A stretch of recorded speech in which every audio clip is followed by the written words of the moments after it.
So, we're welcoming today Malcolm Duffy, who's been before. Welcome back, Malcolm. It's his third time, is that right? I think it is the third time I've been here, yeah. Lucky to have you back.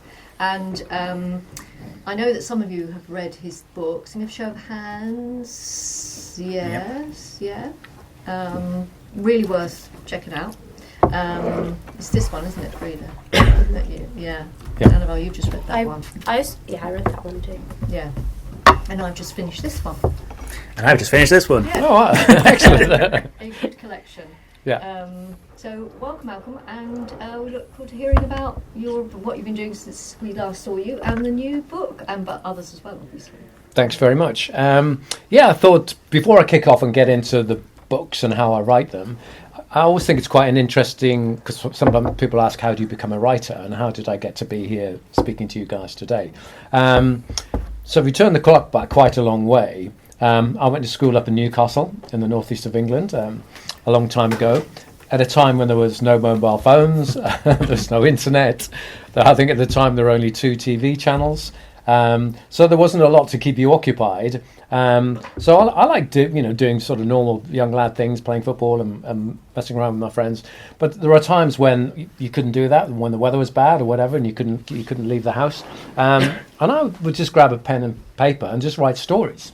And I don't know where this came from, because my parents, although they were big readers, they weren't I'd say particularly creative. My dad was an engineer and his dad was a miner, and my mum did some sort of sales work, but they weren't sort of that way inclined.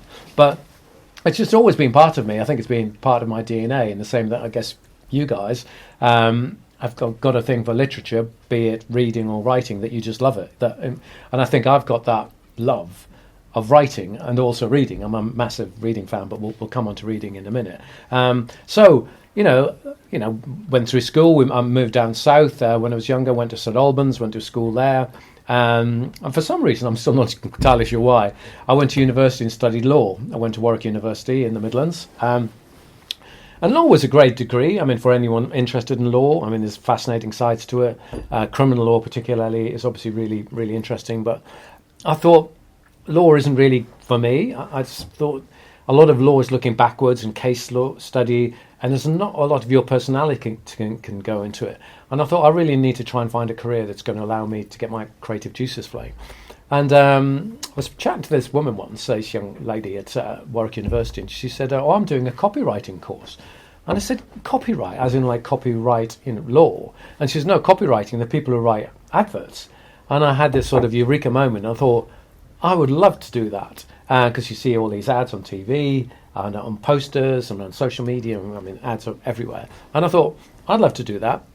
So I went to a place in Watford, which was the only place in the UK at the time, to do a copywriting course. And what they did was they asked you all these questions to see if you were like a lateral thinker. I remember one question that stays in my mind. It said, think of 20 uses for a pencil other than writing.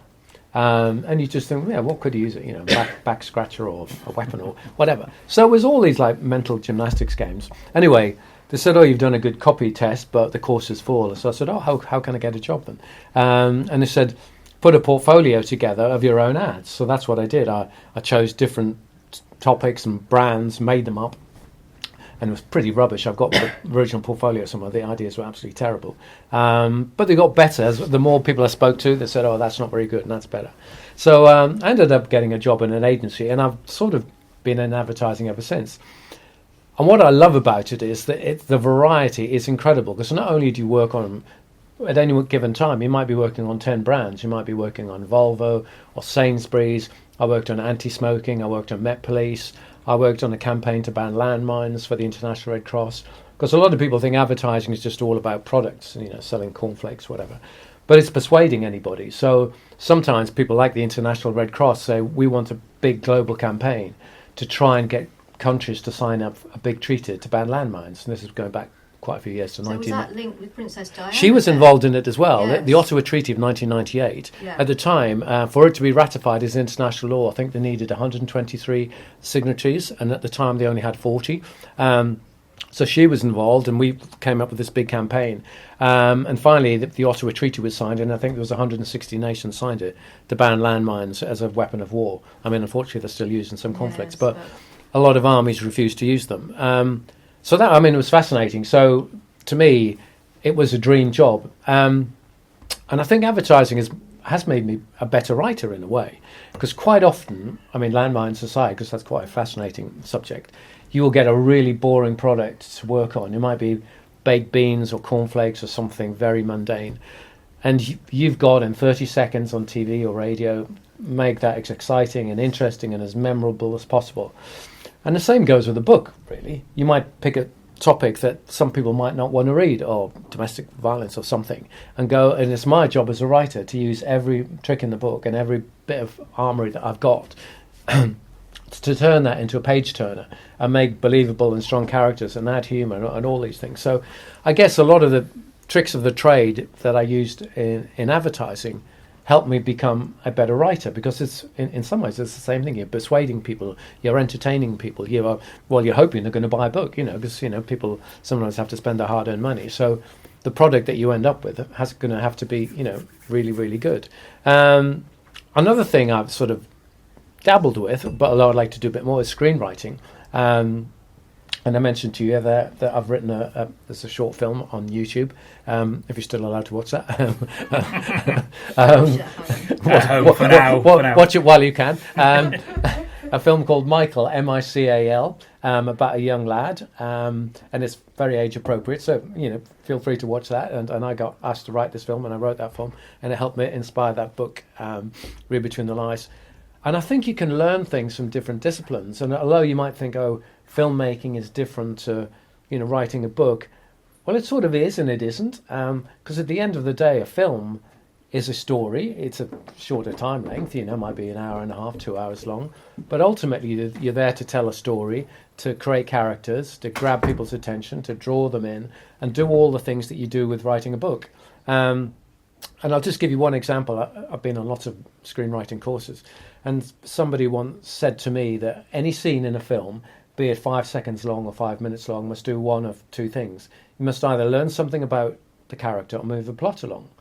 And I thought that's really interesting advice. And I sort of apply that when I write my books. I look at each chapter and go, have I got characters just talking here? Are they actually doing anything? Or is the plot moving on? Or are you learning something? And I think it's those little bits of advice can be really, really helpful. And I do a lot of school visits around the country, and people say, what do you need to be a writer? And you've got to be a sponge. You've got to be curious. Any of you, who of you likes writing? Anyone in the room who's interested or just enjoys writing? All of you really, which is good. You've got to be curious about the world around you. Your friends and what's happening in the news, and you've got to be that sponge. You've got to soak it all up. Again, I think advertising has helped me that, because when you're looking for inspiration, you look everywhere. You look at movies, you look at museums, you look at people, and it's the same when I'm writing a book. And I do a lot of research on my books as well, because although they're fiction, they're all based on fact. And although I know a fair bit about some of these areas, other things I don't know too much about at all. The new book I'm working on is to do with drug use among a character who's a bit older than you. And I know a bit from what I've read on Google and stuff, but I'm speaking to substance abuse charities around the country, and I'm speaking to people who've unfortunately, fallen foul of drugs. I find that side of the job fascinating. I find the writing fascinating, but I find the research fascinating as well, because people will tell you things. I spoke to a young girl from Huddersfield yesterday. She was only 18, and she had some really big issues and some big drug issues as well. And, and it was so heartbreaking to hear her talk, and what had gone on in her life. Sometimes you can't believe the stories or the lives that some people lead. And obviously I will take some of what I've heard from these people, and I won't use all it because I don't want anyone to recognise them. But I think as a writer, I like to be a sponge and soak all that up, soak it all up, so that when it comes to actually write the particular books, I feel I know what I'm talking about. I'm talking from a position of strength, and always acknowledge when people want to be acknowledged. I always ask them first if they want to be mentioned or not. There's a scene in Dead Straight Line with I don't think I'm giving a spoiler alert, with an older character who fought in the Falklands War, and I spoke to a real Falklands veteran for that. I've been doing work for Combat Stress, which helped people who've been in the army and the military who had PTSD as a result of explosions and very bad things. And I tracked down this guy, and he told me the most amazing story about the Falklands War. And I was on the phone to him for about an hour. And he was only 18. I mean, that's incredibly young age, not much bit older than Army, you. Navy, He was Army. And he said he went from the camp literally one day, and the next day they were on a ship heading to the Falklands. I don't know if you know about the Falklands War. It happened in 1982. Britain were up against Argentina, fighting over this little island in the South Atlantic. And he was on a ship, just heading there. Had no idea where he was going. They didn't even know what the war was about. And they were all chatting on that. He said, does anyone know where the Falklands is? Nobody knew where it was. But I think that's the life of someone in the army. Awful to think that they could just send them and not tell them where they were going, or sit with a board, And You'd think so. Yeah, He said it all happened so quickly. So 1 minute they were in camp, next minute they were on the ship. Obviously, as time went on, they realised what was going to happen. And of course, when they got there, it was the middle of winter, and they didn't have any of the right gear, and you just think they're... And he told me about the fighting, and he actually got shot trying to take this hill. He got shot by the Argentinians, and he got moved off. Luckily, he knew he wasn't badly hurt, but obviously as a result of what happened to him, he got PTSD, and he's being treated now. But sometimes the research is amazing, for any of you who want to be writers in the future. You don't just think it's about locking yourself in a room, because I think it can be, but I'm sure a lot of great writers and good writers do their homework where homework needs to be done. I think if something's really fantasy, I mean, I don't know whether J.K. Rowling did any research into Harry Potter or not. Maybe she did a little. She did an awful lot of reading, didn't she? It's Yeah. obvious, isn't it? When Yeah. it's clear that she'd read school stories and read Blyton and there's all sorts of Yeah. interest in the classics. Yeah. Yeah. So it's all there. It's just transmuted, isn't it? Well, that's Which I right. guess is what happened. Yeah. I think there's almost there's two sides of reading. There's a reading that you sort of soak it in and look at other people's ways of writing, and then there's the informational side that I have to do with my books, because my books are sort of issue based. Is really get those facts straight and get them sorted. So I mean that's a bit of a background up to me being a writer, and that's just sort of why I'm here today. So I'm going to delve just a bit more into the books themselves and sort of tips on writing and things. I suppose there's one thing that when I've worked in advertising and when I do creative writing lessons in schools, I say there's one thing that I'm always looking for, and it's quite a simple thing. It may seem quite obvious, but it isn't to everyone, and it's surprise. I like to be surprised, and whenever I have creative people, I used to be creative director of agencies, come in with their work, I just wanted to be surprised in some shape or form. And surprise can take many forms, It can be an unusual image, or it can be an unusual character, it can be a really odd turn of phrase. I don't care what that surprise is, but I want to be surprised. And I think I'm sure that's the same with you as authors and readers. When you read a book, you don't want to go, oh, I know what's going to happen next, and then it does happen. And then you think, it's like watching a good film. There's certain films, there's good twists, and not ridiculous twists. I think I've read books where the twists are ridiculous and don't fit the storyline. But I think you want to be surprised by what happened, and we'll talk a bit about surprise in a minute. And again, people say to me, I'll talk in a little bit more detail. What are the things that you look for when writing a book? What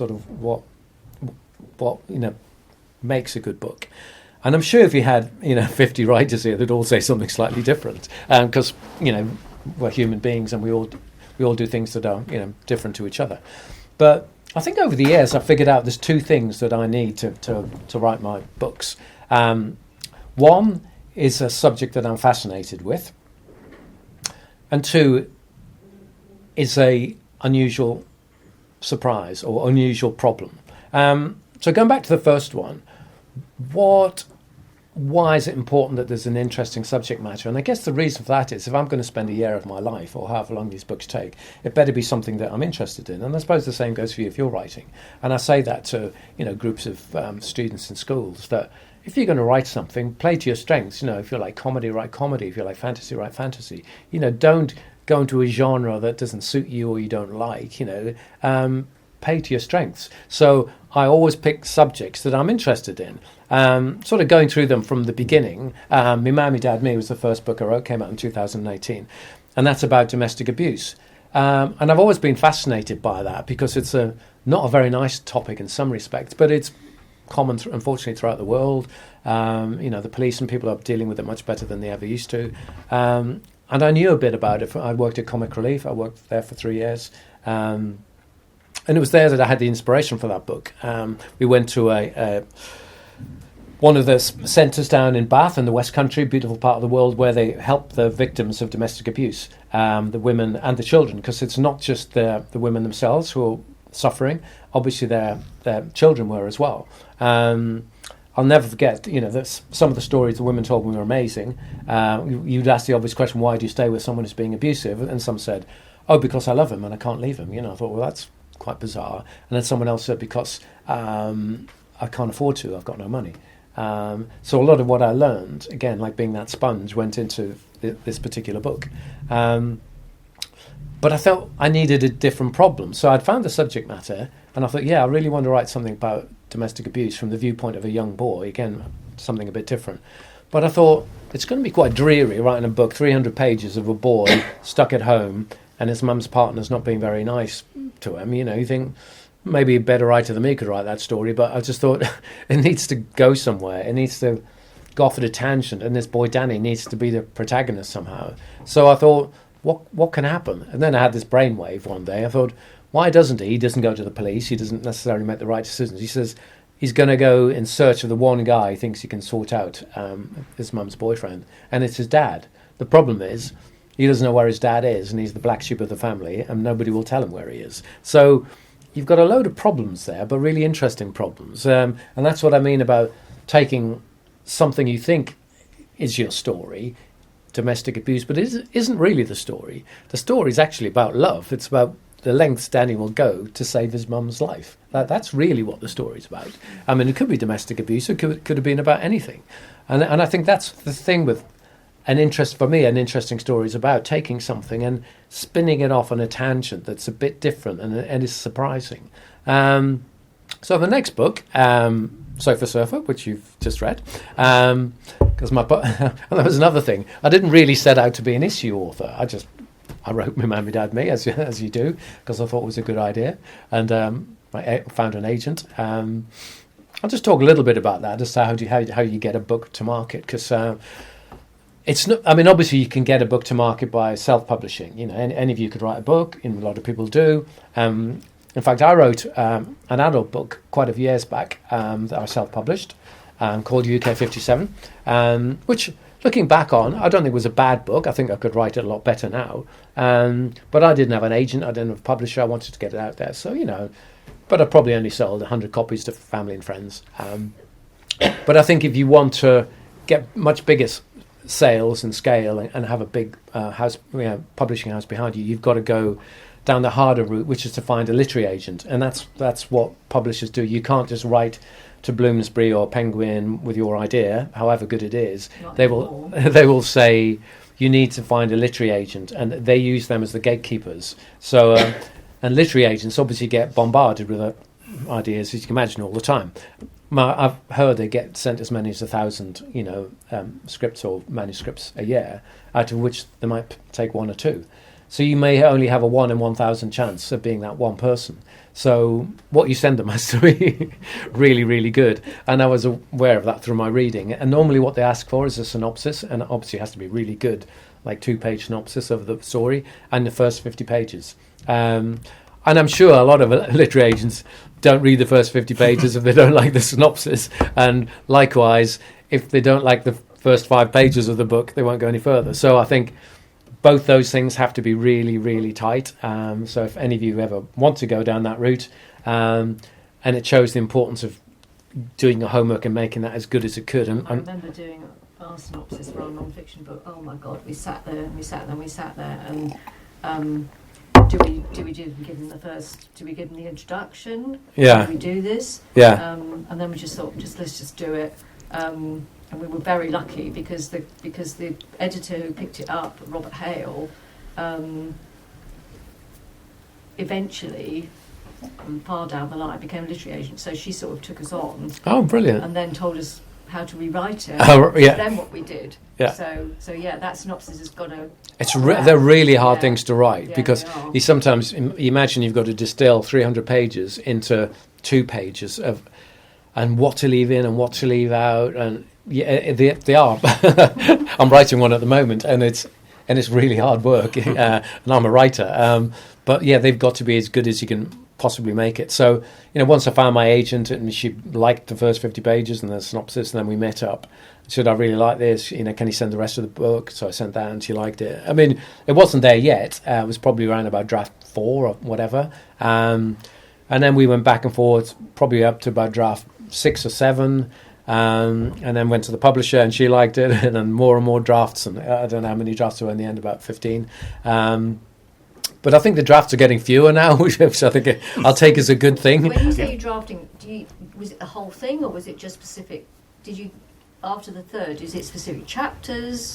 Well, sometimes what happens is there's a bit of toing and froing, but I remember my publisher, Fiona Kennedy, she said, I really like the book, but I think you could do with a bit more humour in it. And I said, well, it is about domestic abuse at the end of the day. And she said, why doesn't Danny have a girlfriend? There's a bit of a foil to his character. And I said, oh my goodness, it's just the thought of creating that. And I went away, and once I calmed down, I thought, I think she might be right. So I created this character, Amy, for those of you who might have read the book.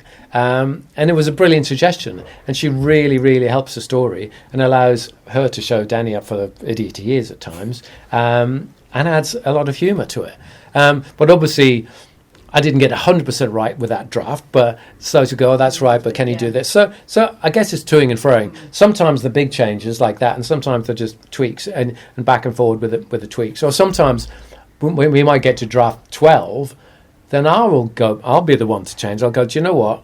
I'm not happy with that. And this happened with this book, where literally I've been back and forward with Fiona Kennedy, unfortunately, who's retired now. And I was thinking, there's something about the end of the book that I don't like. And she said, what don't you like about it? And I said, it's a bit sort of a Walt Disney ending, one of these where people ride off into the sunset and blah, blah, blah. And there's nothing wrong with that. I think some of the books end like that. I think Sofa Surfer's got that sort of ending. But I thought, it doesn't feel right for this book. And she said, and I won't do any spoilers for those who want. And I just said, I want more of a twist at the end. Mm-hmm. But obviously that twist meant changing quite a few things, going back and thinking with this character. And I think, again, it was totally the right thing to do. It was just added another twist, but it wasn't just a twist for twist's sake. But some things, they just bug you, and you can't always put your finger on it and go, this just doesn't feel right. This doesn't feel right. Yeah. So moving on to Sofa Surfer was my second book, which unfortunately came out during COVID, where everybody was locked up at home, which you're old enough to remember the COVID years, which weren't a whole lot of fun. And that's about homelessness. Again, that was a topic that really appealed to me because I'd done some charity work for various charities. And the research I did on that was fascinating. I mean, the homeless people I met were absolutely the stories they told me. Because I think people have always got perceptions of what homelessness means. You might see someone in a doorway and think, oh, there's someone who drinks too much or they've had too many drugs or whatever. And I'll never forget there's one guy, and he came in a suit, and I said, are you homeless? He said, yeah, I sleep on night buses. And I said, what happened to you? And he said, I had a decent job in the city, but I didn't have any savings for my rent or anything, and I lost my job, and I had no network of friends, and I literally went from a flat one night to sleeping on buses. And that can happen to people. And he wasn't, a drunk or an alcoholic. He was not, and he was just somebody. He just fell through the cracks. And again, that was amazing. And again, the interesting problem here was, it's again through the eyes of a young boy who gets transferred from London. His family move up to Yorkshire, Ilkley. Anyone who's ever been to Ilkley, you should go there. It's the most beautiful place. Have you been to Ilkley? Yeah. No, I've never been to Ilkley, Malcolm. I've been up to Haworth. That's the furthest north in Yorkshire, I think I've been. That's where Ilkley Moor is, but Catterick that way. Yeah. It's just outside Leeds, you can get and anyone who's ever finds himself up in Yorkshire, the loose end, I highly recommend Ilkley, and there's a Lido there, which plays an important part of that. And it's cold. I know it is cold. See, the Hampton Lido at least is warm. Yeah, no, that one is cold for those hardy northerners. And it's about this young guy, and he's got no friends, he doesn't know what to do, and he meets somebody. But it's the one person that his parents don't want him to meet, and it's a woman called Spider, and she's homeless. So, in a way, this guy has solved his problem, but he hasn't. He's almost created a problem for himself, and he wants to help her. And it's a lot of my books are journeys of discovery, because I think, you're growing up, you're learning about the world, and I think it's a really nice way to introduce subjects to people from a sort of observer or naive person's viewpoint. And I think all of my books to some extent do that, and I think it's quite a nice way to tell a story from someone who doesn't understand a subject, rather than the person themselves, rather than the person who's being abused. It's almost sometimes more interesting to look at it from the outside and think, what can I do to help? So Sofa Surfer then moved on to Read Between the Lies. And I chose dyslexia because I think, as I mentioned, my eldest daughter, Tallulah, she's dyslexic. As I'm sure you know, dyslexia is incredibly common. I think as many as 1 in 5 people have dyslexia to some degree or other. But it doesn't hold anybody back. They say Walt Disney had dyslexia, and Einstein and Richard Branson, and so many people go on to great things. But it just means brains work sometimes in a slightly different way. But in some ways, it's quite a hard book to write because I'm not dyslexic, and it obviously goes on in someone's head as to that struggle to read or write or look at words. So I thought, how can I make a dynamic story on that viewpoint? So I created this storyline of 2 young guys. But they made them complete opposites. One's into sport, one's not. One's a bit of a Jack the Lad, one's a bit of a goody two-shoes. One's into reading, one doesn't. But the one thing they've got in common is their dyslexia, and it's how dyslexia brings these 2 completely disparate characters together. I was pleased with that book that I managed to take a subject that was really quite hard to even describe at times. But I spoke again to a lot of people with dyslexia and the issues that they have at school, and. So I was pleased that I think I managed to take a subject that might seem dull on face value, or for someone who's not dyslexic, and turn it into something that's a page turner. So on to book number 4 now, the one in the far corner, 7 Million Sunflowers, and that's a book I wish I didn't have to write because I actually wanted to write something more comedic, and I was looking for a storyline. But the events changed. I'll never forget the night of February 24th, 2022, when Russia invaded Ukraine.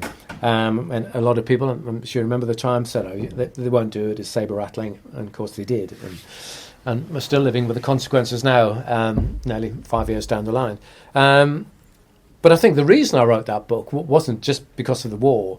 It's that when it broke out, a lot of refugees, 7 million refugees, hence the title of the book, left Ukraine, and they were looking for people to help the refugees. So our family, we agreed to take on 3 Ukrainian refugees, and we took Sophia, who was 18, Lesya, her mum, and Lubov, her mum. So we had 3 generations of the same family, and it was an amazing experience for us, because we had 3 strangers in our house, 2 of whom couldn't speak English. In fact, the grandma spoke Russian, because a lot of Ukrainians do speak Russian. And only Sophia, thank goodness, spoke really good English. And we met them at Luton Airport, and they'd never been on a plane before.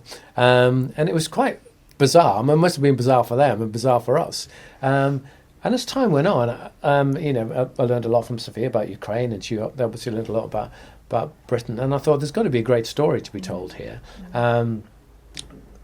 From the viewpoint of a girl called Kat, who leaves Kharkiv from right on the Russian border, terrible things going on there. They escape to Kingston upon Thames. I thought, I'll make life easy for myself. Yep. I'm not going to set it somewhere. I'm going to set it in Kingston, so we can have the Bentle Centre, we can have the bowling alley, we can use all of the things that I know about.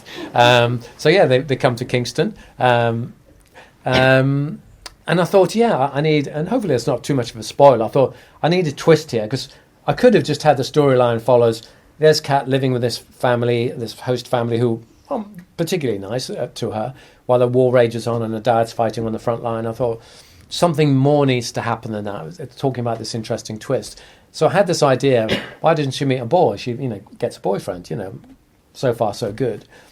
But the twist is the boyfriend is living with a stepdad who's Russian.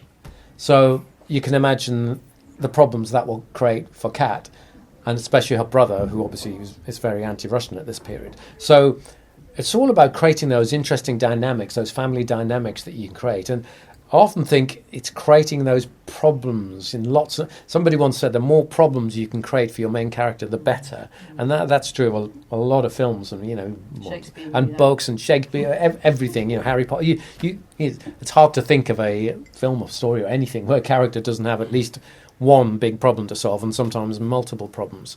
Again, someone once said, if it can go wrong, it must go wrong. And I think that's good advice. So that was 7 Million Sunflowers, and I'm still doing school visits talking about that because unfortunately the war is still in the headlines. Which brings on to this one, the new latest book, Dead Straight Line. Came out on April the 9th. So again, I started thinking about which is the big topic that I can focus on that's going to interest me, and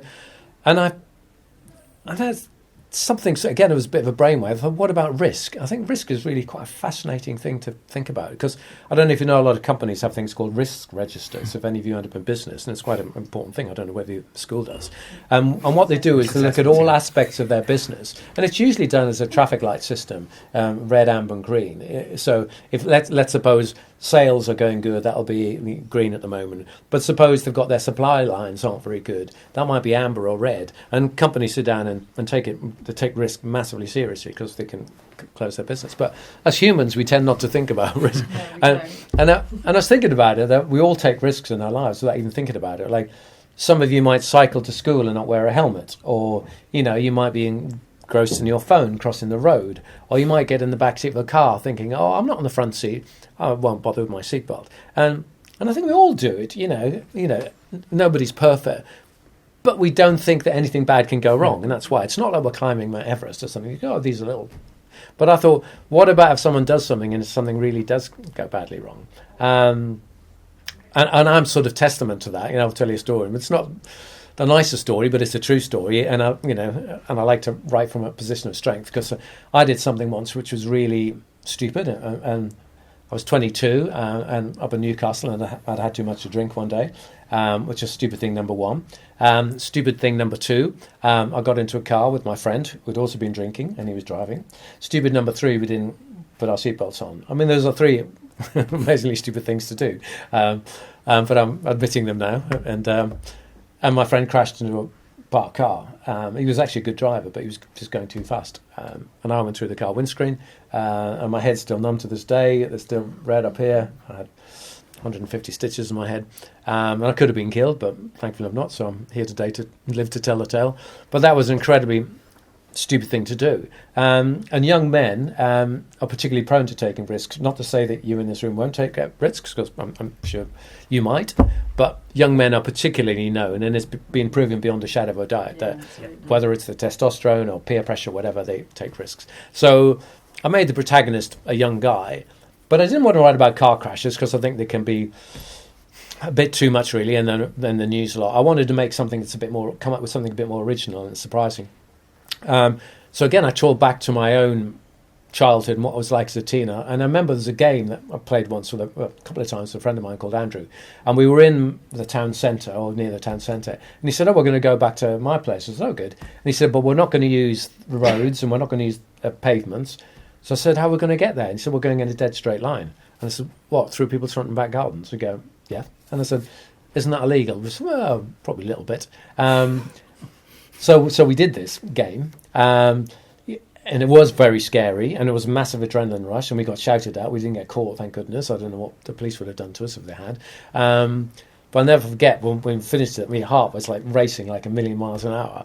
And I thought, that's got to be a good game for this boy to come up with to entertain his friends.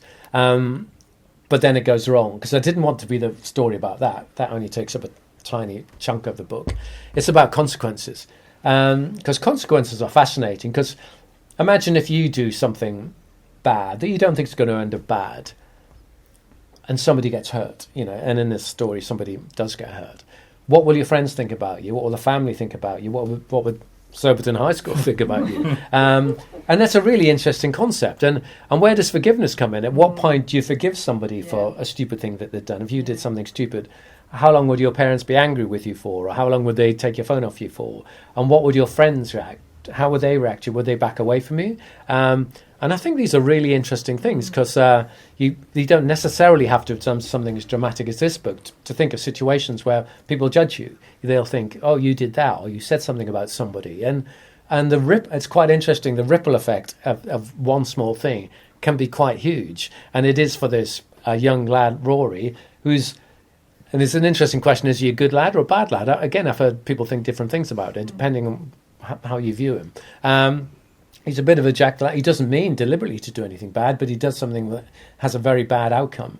And it's all about the consequences of how people relate to him, and can he build bridges with people, and where forgiveness comes in. And I think, for me, those are all interesting issues, and I think that's what I try to do with all of my stories, because they're all family dramas to some degree, and people rubbing itself, up the wrong way. That's my stories in a nutshell. I'll probably spend maybe just a quick 5 or 10 minutes before we get onto some questions, just sort of going through some tips, really. Things that I really pay strong attention to, and for any of the writers in the room, is the tone of voice. Because I think one of the reasons I think my dad, me got picked up, but is that it's actually written in the Geordie dialect, and I'm from Newcastle, so I could fluent in Geordie, I could write that. Not that I suggest any of you do that, but often when people ask me about the story and they tell me about the storyline, and I said, what's the tone? And they said, what do you mean by that? I said, well, how is it written? Is it a first-person narrative? Is it a third-person narrative? What is going to be different about it to draw that person in? And I think tone is really important. Does this come from the voice of an angry person or a quiet person? And I think tone is really, really vital to a book, and in the way it draws you in.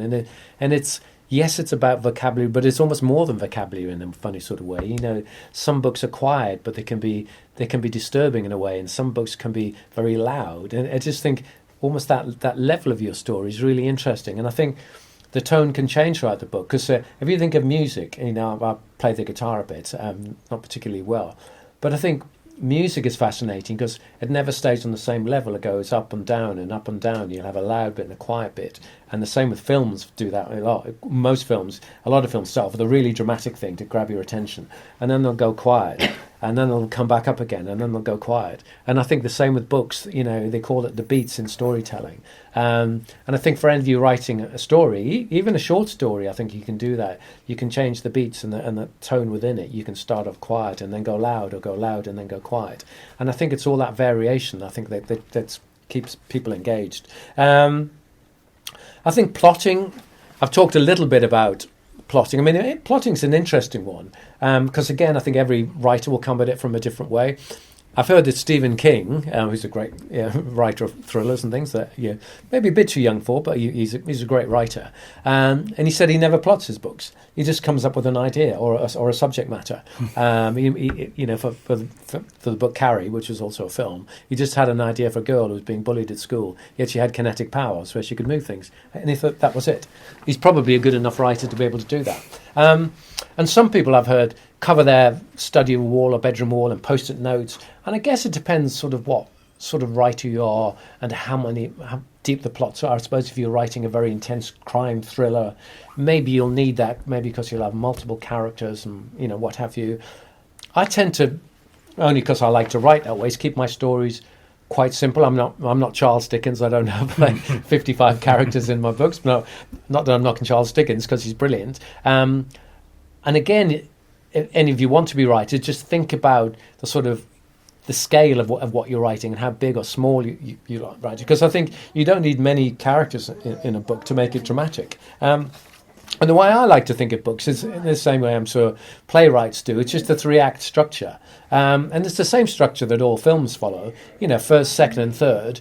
Usually the first chunk of any book or film, you establish the problem.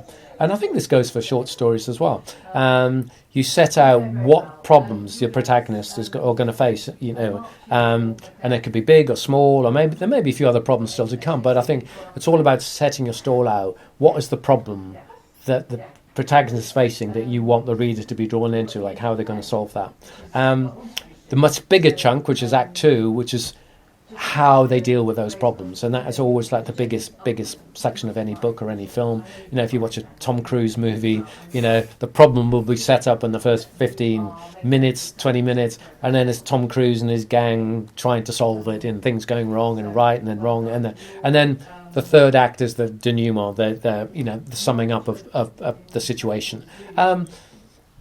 And I'm sure there are other ways. Some people say that you can have 5 acts, you can have 7 acts, but I like to keep it as simple as that and sort of break it down into those terms to go, have I got enough here to set up the problem? Have I got enough here to build an act 2? Have I got enough problems? Have I got enough situations here to keep the reader engaged? And then think about the ending. And sometimes I haven't thought of the ending. Sometimes I'll know where the story's going and I'll leave it till the last minute. Obviously, books like 7 Million Sunflowers, I couldn't write the ending because this is the first year of the war and the war's still going on, but it has got a sort of ending and hopefully a bittersweet ending. And I quite like bittersweet endings. I don't like things to be totally wrapped up because that's not like life. Life doesn't always just end, in a perfect way, the way that a Walt Disney film, sometimes things happen that aren't so good. So, but that's up to you as a writer to, think about how you want that ending to work. Characters. Again, I've talked a little about the tone of voice, who's your protagonist, how are they driving the story, what level of knowledge they've got. But I think one of the best bits of advice you could take on with characters, and again that works for short stories or long stories, is to make them three-dimensional. That, there's no such thing as a totally bad person, no such thing as a totally good person. People are good and bad, we all do good and bad things. Even though the not very nice guy in Me, Mammy, Dad, Me, the abuser, there are sides to his character that are nice. He's quite generous, he gives his money away and does this. So there's got to be something about people who are bad. Think about a good side to them and think about a good person who does something bad. And I think that can surprise the person as well, because if you've got a reader thinking, oh, I know what this person's going to be like, and then they do something that's slightly out of character, I think that's interesting, because we can all do that. Sometimes, we've all met people before who, for whatever reason, get really angry over something that's not particularly worth getting angry about. You go, where did that come from? But that's all interesting. It's all about human nature and, and surprising people. And secondary characters are really important as well, because I like to people my books with, I think, as many characters as I need, and some are big and some are small. There's a character called Tanker in here who's a much older guy, and again, I think that's nice. Although this is a young adult book, I think it's nice now and again to have much older people in it. There's a guy here who's 80. He's the military war veteran. And what other characters can do is they can bring a completely different perspective to the person who's speaking the story. They can throw in things, they can come up with things you wouldn't expect, and that's the nice thing about layering things with different people. It doesn't throw the reader, but it surprises them. It brings in a character that makes your protagonist think differently, and I think that's what happens in this book, where Rory meets a guy who's had more problems. Rory thinks he's got problems until he meets this other guy. We often think that, parents might say that to you in your life. If things are going bad at school or friendships, you think you've got problems. There's always some. There are lots of people in the world who've got unbelievable problems. So it's all about getting perspective, really. But secondary characters, are important. And techniques and things to engage the reader. I mean, I always like to start my stories, not always with a bang, but with a surprise, with hopefully as strong an opening line as I can. I was pleased with the opening line of Me, Mammy, Dad, Me. The opening line is, it was the day the clocks went back, that's when I decided to kill him. Which I thought was quite an interesting line, because you've got something really mundane, the day the clocks went back. Yeah, we always know that day. That's when I decided to kill him. And then he doesn't go into that. Then he talks about his life, and you think, what is this character? Who does he want to kill, and why does he want to kill him? And I think that's great advice, especially when you're writing a short story, is to think, what could you do as a great opening line to surprise people and draw people in? The last thing you want, especially when you're only writing a few hundred words, is something people go, well, that's a bit boring. But if you grab people's attention, there's the great opening line, 1984, wasn't it? It was a cold April morning and the clocks were striking 13. And you go, how can clocks strike 13? And you go, it grabs you. And I think that's a great bit of advice. I think the opening line here, it's not quite as dramatic as Me, Mammy, Dad, Me, but I think it's not a bad one. Chapter 1. I don't have trouble finding trouble. It finds me. I used to go looking for it. Not anymore. I've got more trouble now than I know what to do with. Which again, it's quite surprising, because then I think what you can then do is move away from that, and then you don't go into the problem. Then you tease the reader. You almost take the reader by the hand and take them somewhere slightly different, and then you come back to what is the problem. A bit like Danny and the guy who's going to kill. It's not until like end of chapter 2 that you find out who this person is. I write in very short, sharp sentences, and I'm not saying that's the only way to write a book, but that's how I like to write a book, and I think it's, for me, age relevant to young readers. And I think, not to say that you don't, and I'm sure you do read books and chapters with very long sentences and stuff, but I tend not to write that way. I don't know why. Maybe it comes from my advertising background. I like things to be quite short and punchy. I think it's just a style that I think works for these particular books. I think if I was writing an adult book, I wouldn't write in quite that style. I might change it a bit.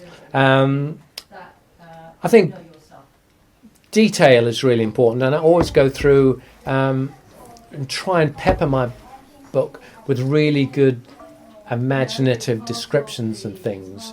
I know there was a line from Me Mum, Me Dad, Me, where I was trying to think about a description for when a boy says something that he wished he hadn't. And you could just say, I said something I wish I hadn't. And you go, yeah, well, that's fine. But I wanted more than that. And Danny says, words are like helium balloons. When you let them go, you can't get them back. And I thought that's a much nicer turn of phrase, and probably more memorable turn of phrase than someone just saying, I wish I hadn't said that. So I think when you come to write stories, and I'm sure you're all good writers, that it's worth going through whatever it is you write and thinking, you can't do that in every sentence, but thinking, have I got those really like imaginative things in there? And there's some great, fabulous books. I don't know if you've read The Miniaturist, which is just, it's a book where it almost goes against sort of storytelling in a way, because there's not much of a plot, but it's so brilliantly written you can forgive that, because the writing and sometimes you get books like that are so brilliantly written. In fact, someone asked me the other day, it's an interesting question, what's the most important, the plot or how you write it? And I thought that's a really clever question. And I said, you know what, they're both equally important, because we know good if you've got a great plot-driven story, but it's not very well written, and it's also not going to be very good if you've got a brilliant written story, but it's got absolutely no plot. So I think both are equally important, especially when you're writing a longer length piece, to think, what is the most important? Perhaps when you've got a short story, probably the writing is probably the most important thing, because you haven't got a lot of time. If you're only writing 500 words, there might only be one time for one plot twist, whereas in a book you can probably have 10, 15 plot twists when you've got 300 pages. But if you're writing a short story, there might only be time for one big plot twist. So it's got to be a good one. So that's when your writing comes into play. That's when your clever writing and your descriptions and your characters and your surprises come about.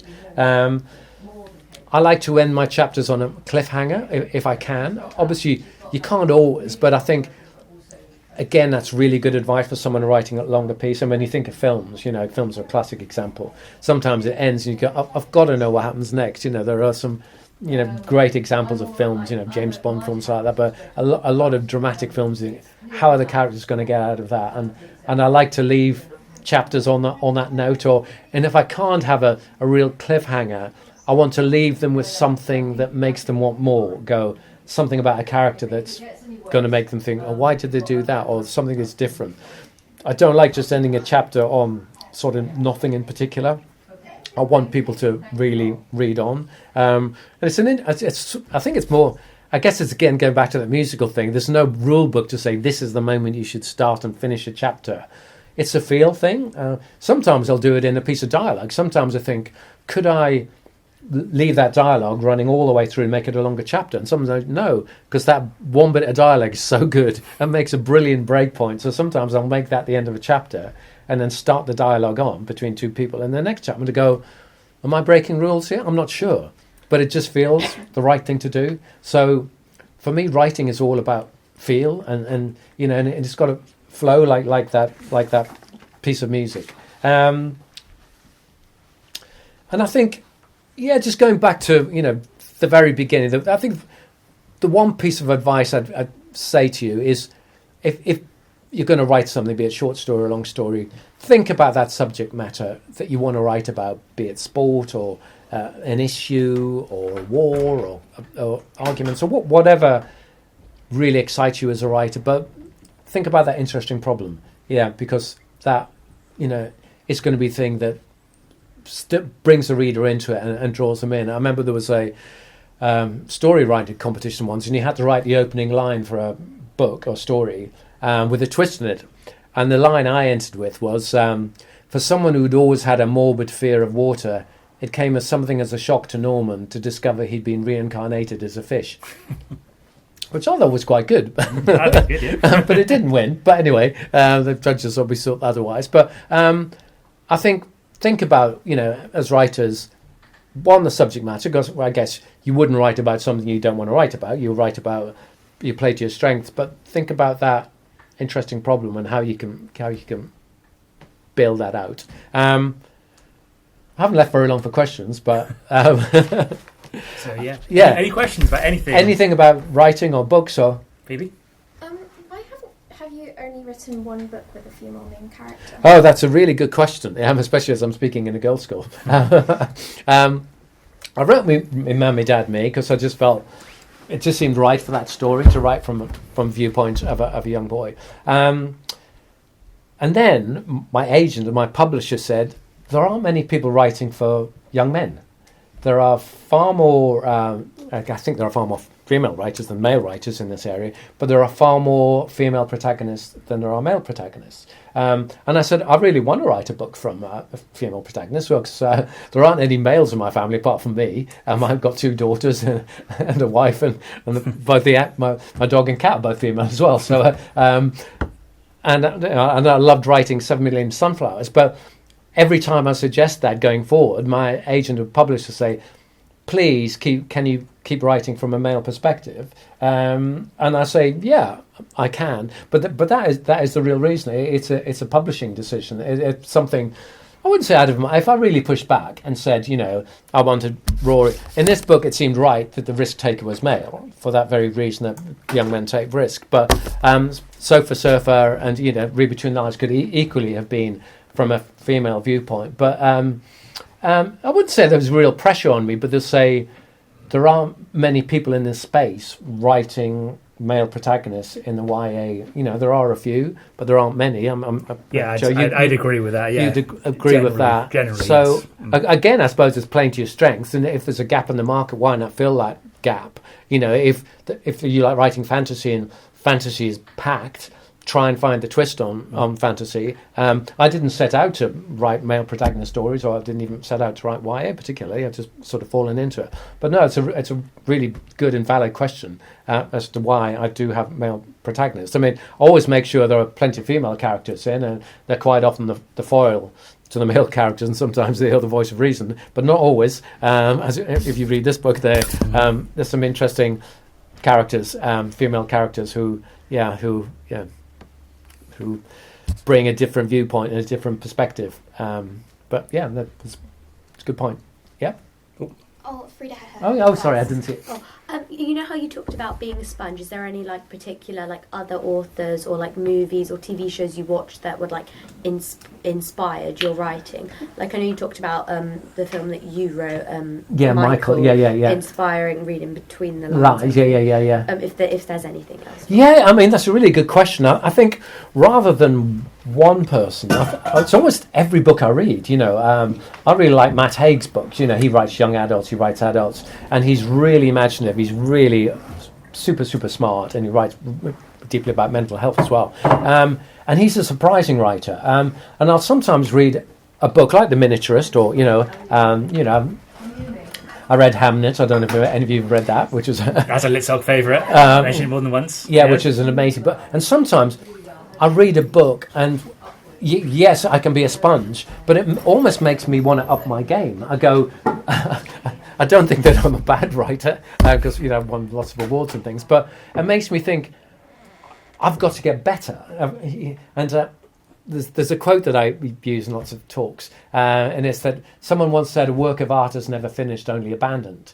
And I love that quote, because it means whatever you do as a writer or a creative person, there can always be something better. So I will look at all sorts of things, movies and films, and I think what it particularly inspires me when I'm writing these books are the people around me. Like when I'm working on this book on drug abuse at the moment, it's about getting the tone of voice right. And when I spoke to the women who suffer domestic abuse, I feel a real responsibility.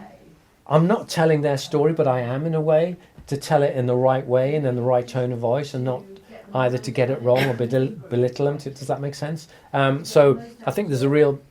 I feel that weight of responsibility, and especially with the Ukraine war, where I'm not Ukrainian, I'm writing about a situation that, you know, I'm not 100% involved with, but I'm sort of seen from the sidelines. But I think, to answer your question, I try and soak up everything, like the characters, the young characters, because I'm a long way from being a teenager myself now, but my daughters are now 18 and 22.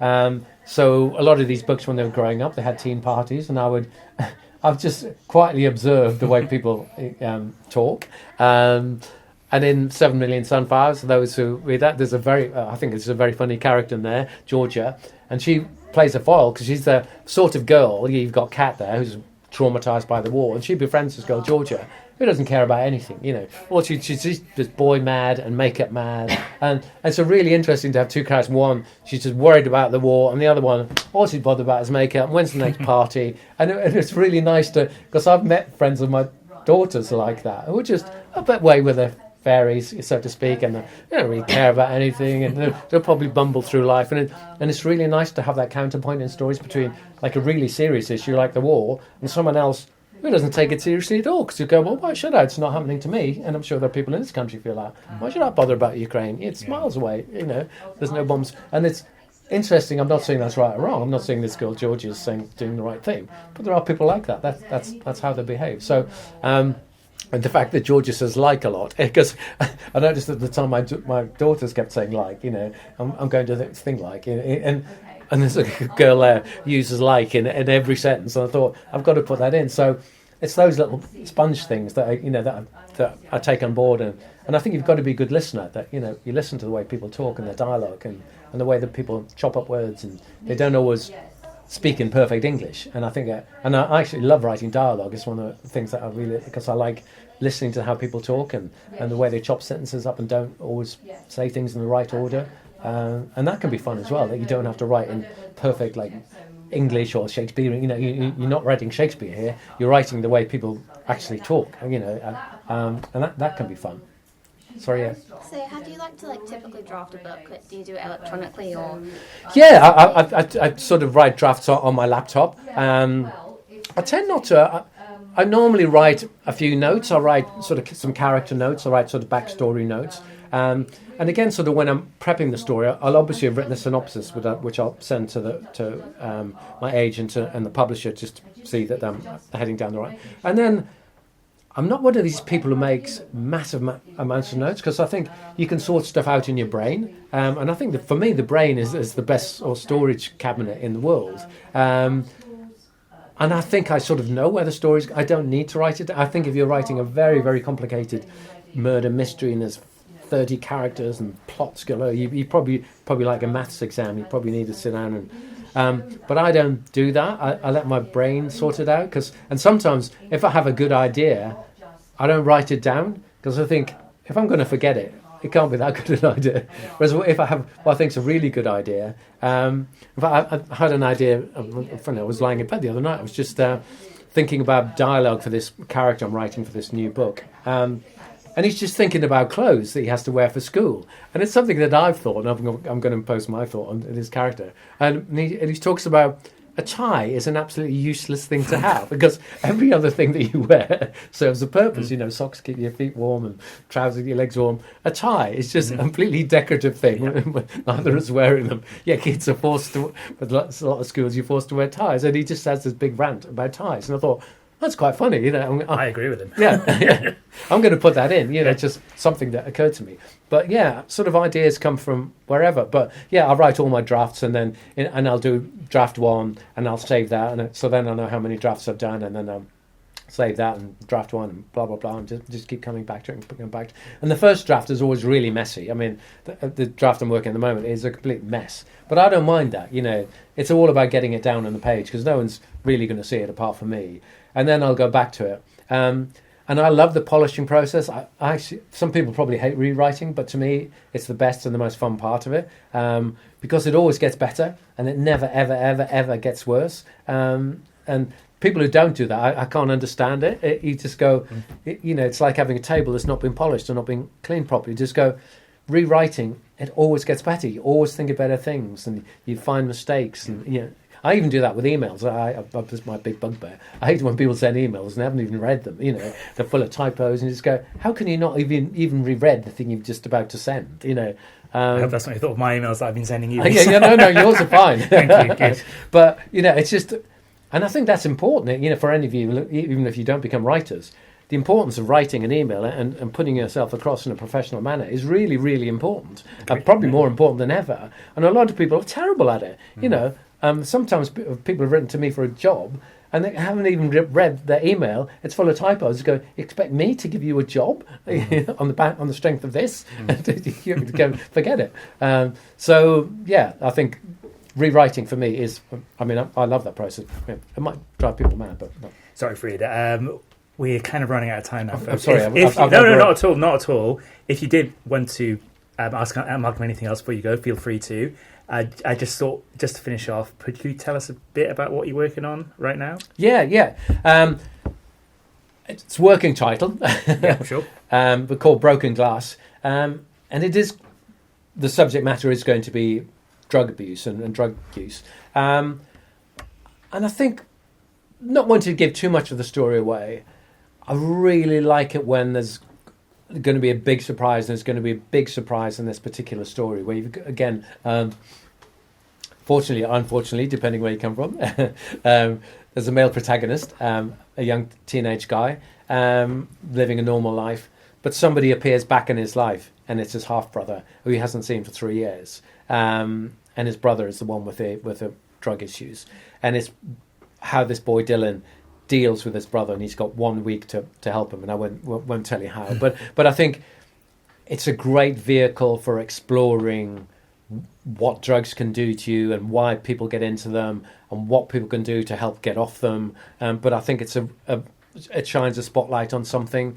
but hopefully in a way that's got a thriller element as well, that's going to be a page turner and not just a dreary story about the dangers of drugs and what they can do to you. So that's in a nutshell what the new book's going to be about. But who knows when it'll be out? It's very much in the news, or it was much earlier in the year because of the Rhiners. Yeah. That terrible situation with the son. Yeah. Basically, an outcast. And, Yeah. So Unfortunately, some of these things, you want to be topical, but sometimes they're scarily topical. So I'm glad I'm not writing about social media because it could be out of date in a year's time. But I deliberately don't. Social media plays a little part. Phones do play a part in my stories, but I deliberately don't play too big a part for that very reason. That social media, I don't want to open that can of worms. No. Save that one for another day. Yeah. All right, well, can we give Malcolm a big thank you very much? Thank you, guys. Thank you. Thanks for coming. So, anything else, feel free to have a chat with him. But until next week, folks. Yeah. That's it. Yeah, thanks for coming. Thank you very much.